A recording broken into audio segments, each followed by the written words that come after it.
네, 안녕하십니까. 예, 이제 두 번째 시간 맞이하게 됐습니다. 저번 시간에 했던 내용을 우리가 간단하게 압축하자면 여기 보이시는 그림과 같습니다.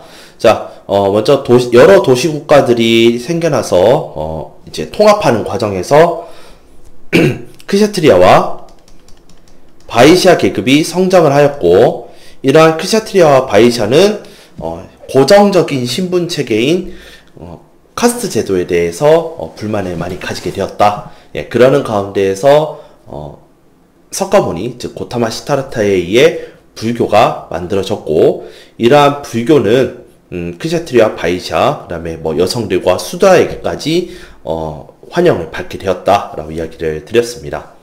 그 가운데에 이러한 불교를 지지했던 마우리아 왕조, 쿠샨 왕조에 대해서 이야기를 했었고요. 특히 마우리아 왕조는 상자부 불교를, 그 다음에 쿠샨 왕조는 대승 불교를 지지하였다. 네, 이렇게 이야기를 드렸었습니다. 상자부 불교는 개인의 해탈을 강조했기 때문에 높은 수준의 지식을 요구했던 반면, 대승 불교는 중생 구제를 목표로 하였기 때문에 높은 수준의 지식보다는 그 부처, 즉 석가모니를 신으로 믿고, 그 다음에 이러한 석가모니의 가르침에 따라서 생활을 하면 누구든지 극락세계에 갈 수 있다라는 그런 사상을 가지고 확산이 되기 시작하였다라고 이야기를 드렸고요. 이러한 대승불교는 우리나라, 그러니까 중국과 한국과 일본에 이렇게 전파가 되면서 확산이 되었고, 상자부 불교, 즉 소승불교는 그 동남아시아 쪽으로 확산하였다라고 이렇게 정리하시면 좋을 것 같습니다. 그 외에 중요한 내용들에 대해서는 우리 저번 시간에 했던 내용 여러분들 꼭 참조하시면 좋을 것 같고요. 오늘은 이제 불교를 떠나서 힌두교가 득세했던 굽타 왕조에 대해서 알아보도록 하겠습니다. 자, 우리 교과서의 내용을 먼저 살펴보도록 하죠. 자, 교과서는 54쪽입니다. 굽타 왕조 성리가 발전. 굽타 왕조가 들어서 인도 북부를 통일하였다. 찬드라 굽타 2세 때 벵골만에서 아라비아해까지 영토를 확장하며 전성기를 누렸다. 또한 활발한 해상 무역으로 경제적으로 번영하였다. 예, 요게 굽타 왕조에 대한 대략적인 설명입니다. 요 정도만 알고 계시면 될 것 같아요. 자, 힌두교의 등장과 발전 보도록 할게요. 굽타 왕조 시기에는 인도 브라만교와 불교, 인도의 민간 신앙이 융합하며 힌두교로 발전하였습니다. 네, 요거 굉장히 중요한 말입니다. 근데 이러한 힌두교는 비슈누라는 그 신이 인간의 모습으로 나타나면 그 나라의 왕으로 등장하게 된다라는 그런 주장을 하면서 왕의 권위를 높였어요. 이렇게 왕의 권위를 높여주는 힌두교를 왕실에서는 성장을 시켜줬고요. 지원을 많이 해줬죠. 이러한 힌두교는 또한 카스트의 신분차별을 인정하였습니다. 그 이유는 아까 얘기했죠. 우리 힌두교 자체가 브라만교의 속성을 가지고 있기 때문에 그래요. 이러한 신분차별을 인정하였고, 자신의 카스트에 따른 의무를 성실히 수행하면 그 다음의 카스트로 태어날 수 있다라고 믿었다라고 보시면 되겠습니다. 이러한 힌두교에 관련된 내용은 만우법전을 통해 체계화가 되었고, 이 만우법전의 내용을 통하여 의례와 관습, 법까지도 그러니까 법까지도 기록을 함으로써 그들의 일상생활에 영향을 주었다 정도로 정리하시면 좋을 것 같습니다. 자, 이어서 인도 고전 문화에 대한 내용까지도 같이 보도록 할게요. 자, 인도 고전 문화의 대표적인 것은 산스크리트어 문학입니다. 산스크리트어 문학이 발달하였다. 또한 이들은 굽타 양식이 나타났는데 아잔타 석굴과 엘로라 석굴 사원이 대표적이다. 네, 이렇게 보시면 되겠고요. 또한 중요한 내용입니다. 최초로 0이라는 숫자를 만들었고 십진법을 사용을 하였습니다. 그리고 이러한 내용은 이슬람에 전해져서 이슬람의 자연과학 발달에 영향을 주게 되었다.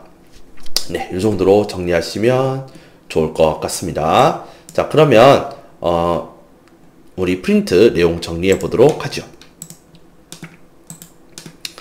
저번 시간에 제가 수업을 굉장히 빡빡하게 쳐놔서 오늘은 조금 컴팩트하게 얘기를 하고 좀 빨리 끝내는 방향으로 해보도록 할게요. 굽타 왕조입니다. 자, 4세기 전반 쿠시잔 왕조의 멸망 이후 여러 나라로 분열이 되었다가 다시 이제 북인도 지방을 통일하면서 굽타 왕조가 들어서게 됐습니다. 전성기는 찬드라굽타 2세입니다. 자, 우리 앞에서 나왔던 찬드라굽타는 찬드라굽타 마우리아라는 사람이고요. 여기서 등장하는 사람은 찬드라굽타 2세입니다. 네, 같은 이름인 것 같지만 다른 사람이니까 조심하셔야 되겠어요. 이때 전성기였습니다. 벵골에서 인더스강 하류까지의 북인도를 통일하였고 활발한 해상교역을 하였다고 합니다. 요거 발전의 내용, 요 3번 내용만 여러분들이 잘 보셔도 좋을 것 같습니다. 사실 나중에 공부할 때 되면은 이런 하나하나 다 봐야 되니까 좀 여러분들이 공부하시기 좀 많이 힘들긴 하겠지만 아마 나중에 되면은 요 내용도 사실 거의 안 보게 될 수도 있어요. 하지만 지금은 요 내용을 좀 봐주셨으면 좋겠고요. 요 힌두교 내용은 굉장히 중요하니까 별표 치시고 여기 있는 내용들은 다 보셔야 됩니다. 자, 힌두교는요, 민간신앙과 불교와 브라만교가 합쳐져서 만들어진 게 힌두교예요. 그러니까 힌두교의 범위는 브라만교, 지금 앞에 나와 있는 불교, 그 다음에 그 외에 다른 이제 그런 신분들이 믿어왔던 그런 이제 뭐 토속 신앙이라고 봐야 되겠죠. 민간 신앙을 모두 혼합한 내용을 힌두교라고 그래요. 그러니까 브라마에서 섬기는 신, 불교에서 섬기는 신, 민간 신앙에서 섬기는 신, 여러 신들을 섬기기 때문에 다신교라고 이야기를 합니다. 근데 우리가 앞에서 배웠던 내용이 있어요. 뭐냐면 유대교나 그 다음에 크리스트교와 같은 것들은 모두 뭐라고 그랬냐면 유일신이라고 얘기를 했죠. 그쵸? 유일신이라고 얘기를 했지. 신이 하나밖에 없는 것. 근데 힌두교는 뭐라고요? 여러 신들이 있기 때문에 다신교입니다. 다신교 사상. 요거 알아두셨으면 좋겠습니다. 자, 근데 이러한 힌두교를 신생국가인 굽타 왕조가 지원을 해줬다고 그래요. 그러면 이 굽타 왕조가 힌두교를 지원할 만한 이유가 있겠죠. 그쵸? 자, 그 첫 번째 이유가 바로 왕의 권위를 상승시켜 주기 때문이다. 즉 비슈누라는 신이 있는데 이 신이 굽타 왕조의 지배자, 즉 왕의 모습으로 세상에 나타난다라고 힌두교가 사상적으로 지원을 해주기 때문이죠. 그러니까 이 힌두교를 더 진흥을 시켜서 우리나라의 그런 좀 안정화에 이용을 해야 되겠다라고 보시면 되겠습니다. 그래서 안정적인 통치를 목적으로 굽타 왕조, 즉 왕실에서 이러한 힌두교를 지원을 하게 되는 거고요. 또한 이 힌두교가 브라만교를 가지고 있기 때문에 브라만교의 요소도 같이 가지고 있기 때문에 카스트 제도를 부정을 할 수가 없었습니다. 역시 카스트 제도를 인정하는데 대신에 이러한 카스트 제도에 불교에서 얘기하는 윤회사상을 첨가해요. 즉, 야, 너네들이 이렇게 카스트가 있는데 내가 수드라에 있다고 칠게. 근데 수드라가 있잖아. 너가 수드라가 해야 할 일을 잘하면 너가 바이샤로 태어날 수 있어. 이렇게 얘기를 하는 거야. 그리고 바이샤한테도 얘기해요. 야, 너가 세금 잘 내고 너가 뭐 경제적으로 부유해져서 여러 사람들한테 막 선정도 베풀고 이러면 너가 다음 생에 크샤트리아로 태어날 수 있다 라고 얘기를 하는 거야. 즉 윤회사상이라고 하는 것은 원래 그게 아니잖아요. 그쵸? 사람인데 사람의 인생은 돌고 도는 건데 너가 잘 못하면 뭐 짐승으로 태어나고 뭐 아수라로 태어나고 지옥으로 가듯이 여기서는 이러한 것이 윤회사상이라면 이 불교의 윤회사상을 카스트 제도에 접목을 시켜서 너네가 한 급수씩 이렇게 올릴 수 있다. 너가 선정을 베풀면 나중에는 브라만 요 계급까지 너가 올라올 수 있다. 이렇게 얘기를 하는 게 바로 힌두교의 가르침이다 라고 보시면 되겠습니다. 됐죠? 그러니까 사람들이 내가 열심히 살아야 되겠구나. 내가 비록 낮은 카스트에 있지만 열심히 내가 힌두교를 믿으면서 내 할 일에 열심히 하면 난 다음 생에는 더 높은 계급으로 태어날 수 있을 거야 라는 믿음을 심어주게 된다라는 거죠. 그리고 그것이 나라 유지에 굉장히 큰 도움이 된다라는 것을 여러분들이 이해하셔야 되겠습니다. 특징, 네, 요 부분. 자, 그럼 만우법전에 대한 내용 볼게요. 만우법전에 대한 단어는 여러분들이 좀 알아두셔야 될 필요가 있습니다. 힌두교의 경전으로서 이 만우법전에 들어가는 내용들이 의례, 그러니까 어떤 식으로 제사를 지내고 어떤 옷을 입어야 되고 어떤 행동들을 해야 되고 어떤 것들을 하지 말아야 되는지, 즉 의례, 관습, 법 이런 것들이 기록이 되어 있어요. 그래서 요거에 따라서 살도록 했기 때문에 오늘날까지 인도인들의 생활에 큰 영향을 미친 경전이 무엇이냐? 만우법전이다. 그러니까 3번과 4번의 내용은 굉장히 중요하고요. 굽타 왕조가 왜 힌두교를 지원을 하게 됐는지 요 내용까지도 여러분들이 좀 이해를 하시는 방향으로 가야 될 것 같습니다. 그다음 힌두교가 어떤 식으로 만들어졌는지 요 내용을 바탕으로 2번을 좀 이해하는데 또는 3번을 이해하는 데에 좀 활용이 되셨으면 좋겠어요. 힌두교에 대한 내용 굉장히 중요했습니다. 자, 그럼 인도의 고유 문화에 대한 내용입니다. 자, 이것도 제가 좀 굉장히 압축적으로 정리해놨죠. 요 내용 위주로 여러분들이 학습하시면 좋을 것 같아요. 자, 인도의 고유 문화라는 게 있어요. 즉 인도의 힌두교 문화라고 보시면 됩니다. 불교 문화가 아니고. 자, 마우리아 왕조와 쿠시안 왕조에서 등장하던 문화는 전부 다 어떤 문화였어요? 불교 문화였어. 근데 지금 굽타 왕조 때 등장한 이 문화들은 어떤 문화예요? 힌두교 문화라는 것을 의미하고 있습니다. 힌두교 문화예요. 지금 3번에서 얘기하는 건. 첫 번째, 산스크리트어 문학이라는 개념이 등장하는데 산스크리트 말이라고 보시면 돼요. 그러니까 한국어, 중국어 하듯이 산스크리트어가 있는데 이 당시에 문학 작품은 인도어로 적혀지지 않았으니까 아무래도 산스크리트어 문학이라는 것이 등장하지 않았겠느냐 이제 이렇게 보고 있는데 어쨌건 인도의 고유 문화에서 문학 장르가 발전했다고 하는 것은 그 나라 말, 즉 자국어의 문학이 발전했다는 것을 의미해요. 보통은 예술을 발전할 때 제일 첫 번째로 등장하는 것이 자국어 문학이 발전합니다. 그래서 뭐 라마야나 뭐 마하바라타 뭐 이런 것들이 있는데 이런 것들을 외우라는 게 아니야. 요것을 알고 계셔야 돼요. 첫 번째, 인도 고유 문화의 첫 번째 특징, 산스크리트어 문학이 발전하게 되었다. 발생하였다. 그 다음 미술에서는 굽타 양식이 등장하는데 이 굽타 양식에서 얘기하는 것은 뭐냐면 섬세하면서 육체미를 지닌 불상, 그런 불상이 어디 있느냐? 아잔타 석굴과 엘로라 석굴에 있다 라고 이야기를 하고 있습니다. 그러니까 아잔타 석굴과 엘로라 석굴에 대한 내용이 나오면 굽타 양식을 물어보는구나 라고 생각하시면 좋을 것 같아요.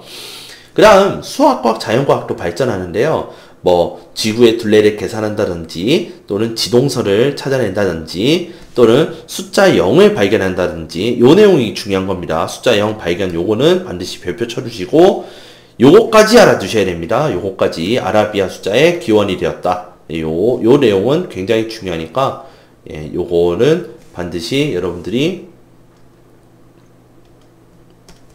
중요하니까 요거 밑줄 반드시 쳐놓으시고 별표 하시기 바랍니다. 지동설과 요런 거는 이해하시고요. 십진법도 좀 같이 알아두시면 좋을 것 같아요. 숫자와 관련된 내용이니까. 요거까지. 요 두 가지는 반드시 여러분들이 암기하시고요. 요것이, 요 내용이 훗날 이슬람 세력을 통해 유럽에 전파가 돼요. 그러니까 이슬람이 인도의 영의 개념을 받아들여서 아라비아 숫자를 만들고, 그 다음에 아라비아의 자연과학이 이들의 그러니까 인도의 그런 자연과학과 결합이 되면서 발전을 하기 시작을 해요. 그 발전된 내용이 그대로 유럽에 전파가 되면서 유럽이 훗날, 이게 시대 발전을 함으로써 대항해 시대가 열리게 되거든요. 그 대항해 시대 또는 지식이 확장이 되게 되는 그 영향을 끼치게 돼요. 그러니까 굉장히 중요한 내용이라고 볼 수가 있죠. 숫자 0의 발견과 12호에 대한 내용은 여러분들이 반드시 알아두실 필요가 있습니다. 자, 그러면 이제 우리가 마지막으로 이 인도에 대한 내용을 정리해보자면, 자, 인도에 대한 내용을 정리해보자면, 자, 이제 우리가 최종 정리하는 거예요. 그럼 이제 더 이상 이제 우리 인도 역사는 다시 안 보겠지. 자, 기존의 브라만교에서 유지되던 신분제 제도가 있어요. 그걸 뭐라고 하죠? 카스트 제도지? 카스트 제도인데, 이 카스트 제도에서 특징이 무엇이냐면, 신분은 고정된다라는 것을 의미하는 거야. 그러니까, 이렇게 신분이 상승한다는 것은 생각할 수 없는 구조다라고 이야기를 하는 거야. 그러니까, 도시국가끼리의 경쟁이 심해질수록 어떤 애들이 성장하느냐? 경제적으로는 바이샤 계급이, 그 다음에 정치 군사적으로는 그렇죠. 전쟁이 많아지는 거니까 크샤트리아 계급이 성장하는 거야. 즉 3계급과 2계급이 성장하고자 하는 욕심이 점점 커지게 되는데, 이러한 브라만교 특성상, 브라만교 중심의 카스트 제도상 이들이 향상한다는 것은, 신분이 상승한다는 것은 불가능하기 때문에 이런 것들로 인해서 불만이 생기게 되었다. 예. 그로 인해서 그 시기에 등장한 이 새로운 종교, 불교의 이러한 불만을 가진 크샤트리아와 바이샤 계급이 지지를 하게 되는 거죠. 지지. 이 불교는 누가 만들었느냐? 바로 석가모니라는 사람이 만들었지. 고타마 시타르타가 만들었지. 그쵸? 또한 인간 평등을 주장하고 있기 때문에 여성과 수드라에게도 지지를 받았다. 네, 이렇게 보시면 되겠습니다. 또한 인간 평등뿐만 아니라 브라만교의 카스트를 비판을 하고 있었기 때문에 이렇게 불만을 가지고 있는 크샤트리아와 바이샤의 지원도 역시 받았다.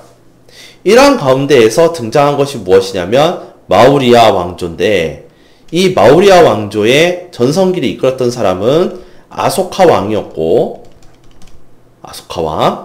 아소카 왕은 마우리아 왕조의 영토 확장뿐만 아니라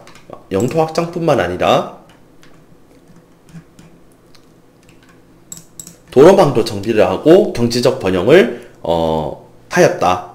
경제적 번영을 하였고요. 그 다음에 불법에 따른 도덕 정치를 추구하였다라는 것은 불교를 정치 이념화하였다라고 보시면 되겠습니다.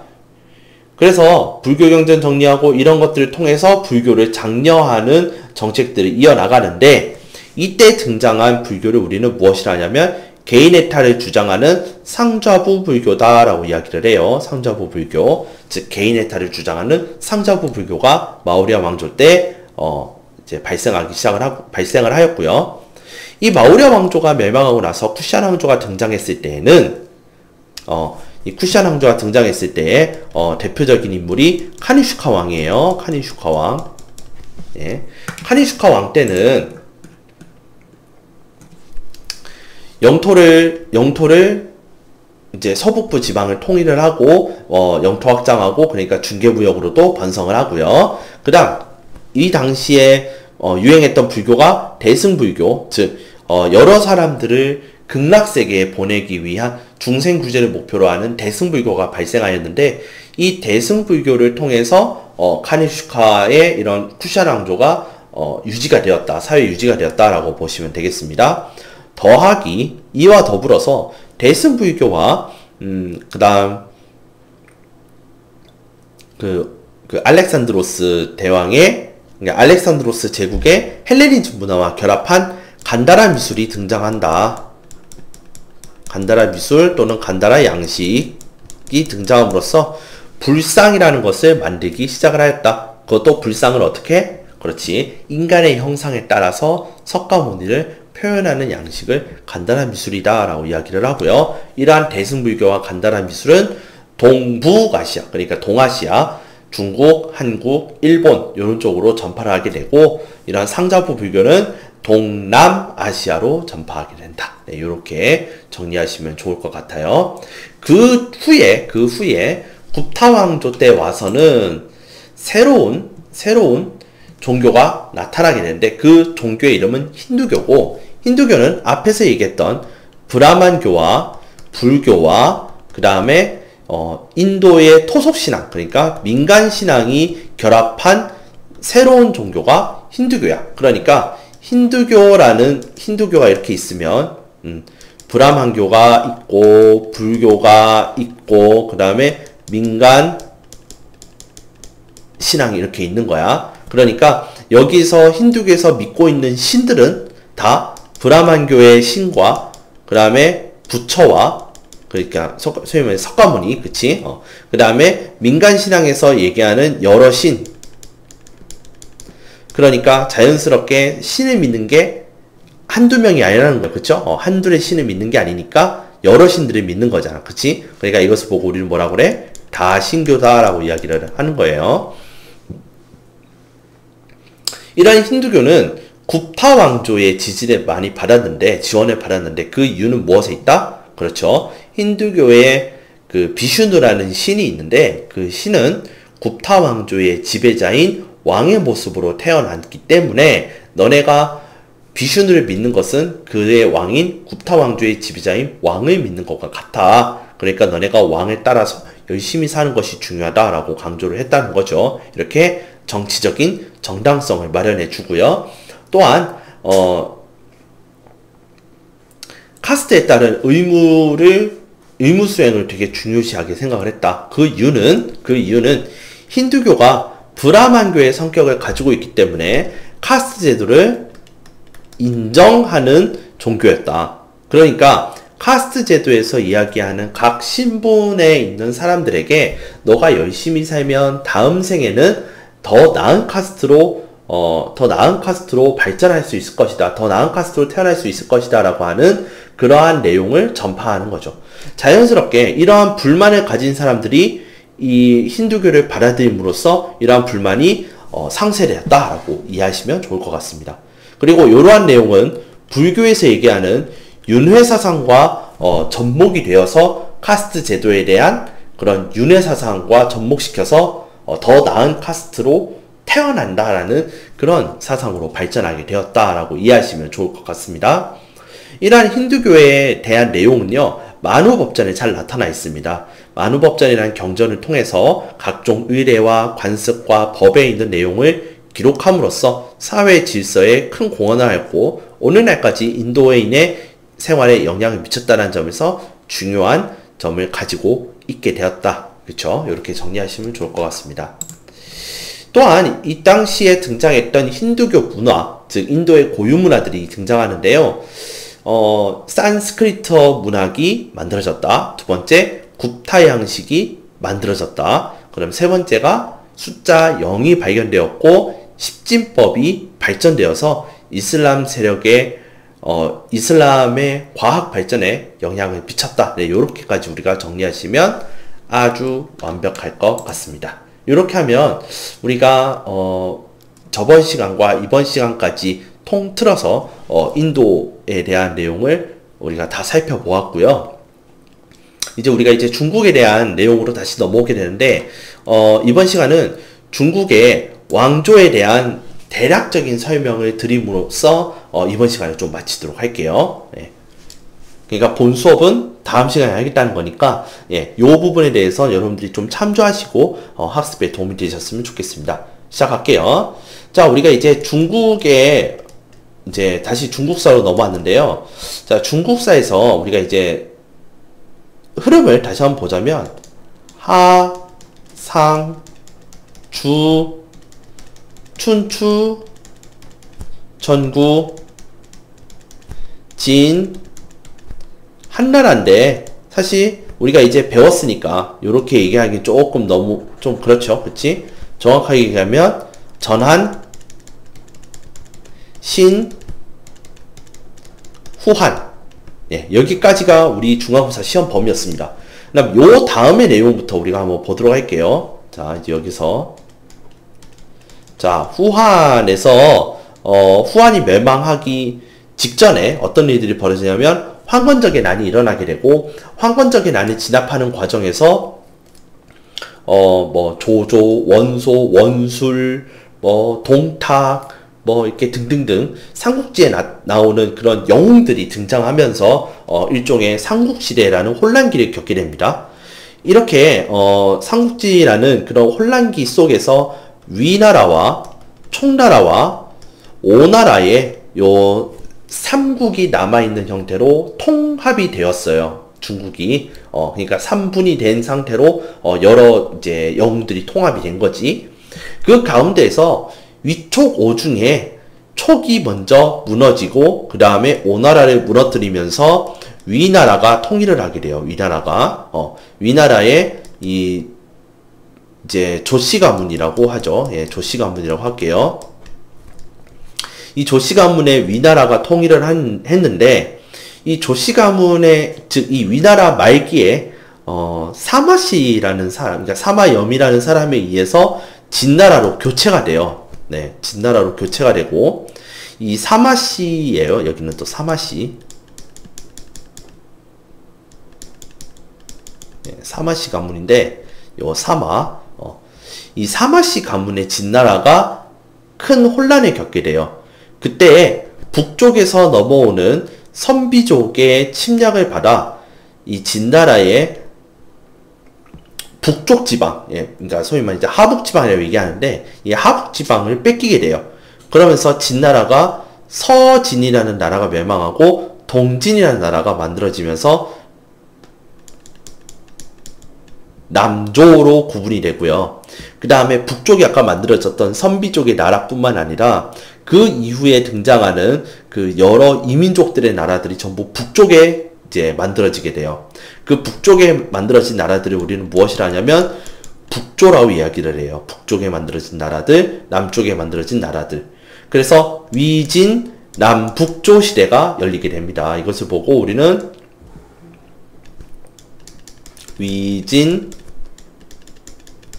남북조 시대다라고 이야기를 해요. 이 위진남북조에서 우리가 살펴봐야 할 내용 중에 하나가 북조를 통일을 했었던 북위라는 나라가 있고요. 이 북위라는 나라의 대표적인 사람이 누구냐면 효문제라는 사람이 있어요. 효문제. 이 효문제가 실시했던 한화정책이라는 개념이 있는데 요것이 굉장히 중요합니다. 요거. 네. 요거는 고등학교 세계사에서도 나오는 문제이기 때문에 굉장히 중요한 내용이라서 요 내용에 대해서만큼은 여러분들이 암기를 해서더라도 이해가 되셔야 되는 내용이고요. 그 다음 남조 지나가고 북조와 남조가 하나의 나라로 통일이 됩니다. 그게 수나라인데요. 수나라는 수문제라는 사람이 있고 수양제라는 사람이 있어요. 이 2대 황제 걸치면서 멸망을 합니다. 네. 그리고 수문제 때부터 줄곧 고구려를 공략을 했거든요. 고구려 공격을 했는데 우리나라의 고구려 얘기하는 건 맞습니다. 우리 민족의 고구려. 수문제 때 공격을 했는데 실패로 끝나요. 그래서 수양제가 공격을 해요. 무려 113만 대군을 이끌고 공격을 하는데 의지문덕 장군에 의해서 살수대첩에서 패배하면서 실패로 끝나가게 됩니다. 이렇게 수나라가 수양제의 고구려 공격에 실패하면서 급속도로 무너지면서 당나라의 교체가 되는데 이 당나라 때 비로소 우리나라의 신라가 삼국을 통일하는 위협을 달성하게 됩니다. 이때 신라가 삼국을 통일합니다. 물론 당나라의 세력을 빌려서 통일을 하긴 하지만 삼국 통일을 이뤄낸다 라고 보시면 되겠습니다. 당나라 같은 경우에 수나라와 당나라 때에 굉장히 중요한 내용이 무엇이냐면 중앙 집권 체제가 완벽하게 정리가 됩니다. 즉 율령이라는 개념이 율령 체제가 완성이 되어서 운영이 되는데 이때 율령 체제의 영향을 받은 나라가 한국과 일본입니다. 한국과 일본. 그 다음에 베트남도 이러한 율령 체제의 영향을 많이 받아서 그 나라들이 성장하는 데에 좀 밑거름이 되는 그러한 내용이 바로 율령에 대한 내용인데요. 이것이 수나라 때 만들어지기 시작해서 당나라 때 그 완성을 하게 된다. 네, 요 내용 굉장히 중요하니까 챙겨보셔야 됩니다. 네, 요렇게 해서 우리가 위진남북조 시대와 수나라와 당나라에 대한 내용을 이야기를 할 건데요. 위진남북조에서 중요했던 내용, 요 내용 있죠? 요 내용만 보시면 돼요. 정치는 그 내용만 보시면 되고, 사회와 문화 측면이 매우 중요합니다. 네. 이 시대에는 사회와 문화에 대한 내용이 매우 중요하기 때문에 이 내용을 위주로 해서 제가 말씀드릴 예정이고, 정치에 대해서는 북위에 효문제가 있던 한화정책 정도로만 제가 말씀드리고 넘어갈 거예요. 그 다음 수나라와 당나라 때 와서는 이러한 내용 더하기 당나라 때 와서는 이런 정치적인 내용, 그 다음에 사회적인 내용, 그 다음에 문화적인 측면 모두 다 살펴봐야 되기 때문에 양은 별로 안 되는 거, 그러니까 나라는 몇몇 안 되지만 위진남북조, 당나라에 걸친 그런 사회 문화적인 변화, 이것이 굉장히 중요하기 때문에 결코 사실 범위가 적지가 않을 겁니다. 그 부분 여러분들 좀 양해해 주시고 우리 다음 시간에 더 짜임새 있는 수업으로 또 찾아뵙도록 하겠습니다. 오늘 여기까지 할게요.